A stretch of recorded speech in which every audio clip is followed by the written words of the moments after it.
မင်္ဂလာပါ Dignity Trading Education Channel ကနေကြိုဆိုပါရစေကျွန်တော်နာမည်ကတူအောင်ဝေပါဒီနေ့မှာတော့crypto stock forex trading ပြုလုပ်တဲ့အခါမှာကျွန်တော်တို့သုံးများတဲ့ indicator အကြောင်းကိုကျွန်တော်ပြပြပေးသွားမှာဖြစ်ပါတယ်ဆိုတော့ကျွန်တော်တို့အတူတူကအကြည့်ကြအောင်ကျွန်တော်တို့ဒီ technical indicator တွေကိုကျွန်တော်လေ့လာတဲ့အခါမှာဘာလို့တွေ့ရလဲဆိုရင်ဒီ technical indicator တွေက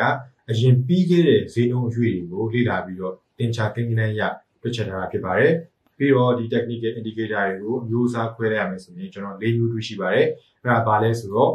trend indicator, momentum indicator, volatility indicator နဲ့ volume indicator ဖြစ်ပါတယ် trend indicator ဆိုတာကတော့ဈေးကွက်ရဲ့လာရတက်နေတာကျနေတာ sideways ပြေးနေတာအစရှိတာတွေကိုဖော်ပြပေးတဲ့ indicator ဖြစ်ပါတယ် momentum indicator ဆိုတာကတော့လက်ရှိတွားနေတဲ့လာရရဲ့အတက်အကျ sideways မှာအားပါလားမပါလားဆိုတာကိုပြပေးတဲ့ indicator ဖြစ်ပါတယ်volatility indicator ကတော့ဈေးကွက်အတွင်းမှာရှိတဲ့လှုပ်ခတ်မှုကိုတိုင်းတာတဲ့ indicator ဖြစ်ပါတယ်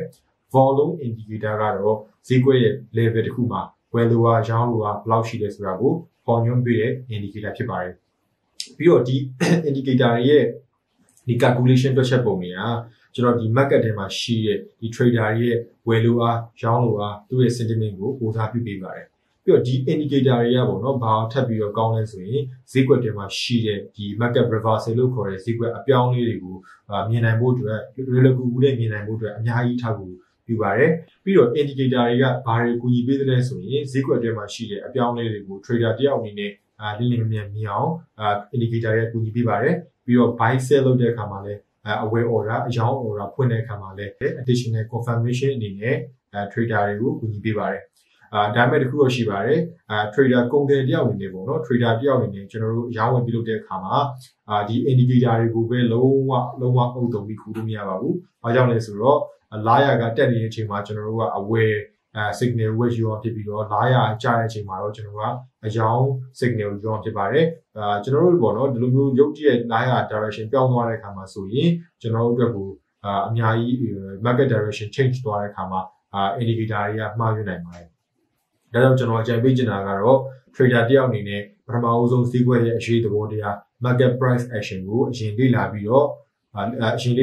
ကျွန်တော်လေ့ကျင့်သင်ပါတယ်ဒီ market price action ကိုအရင်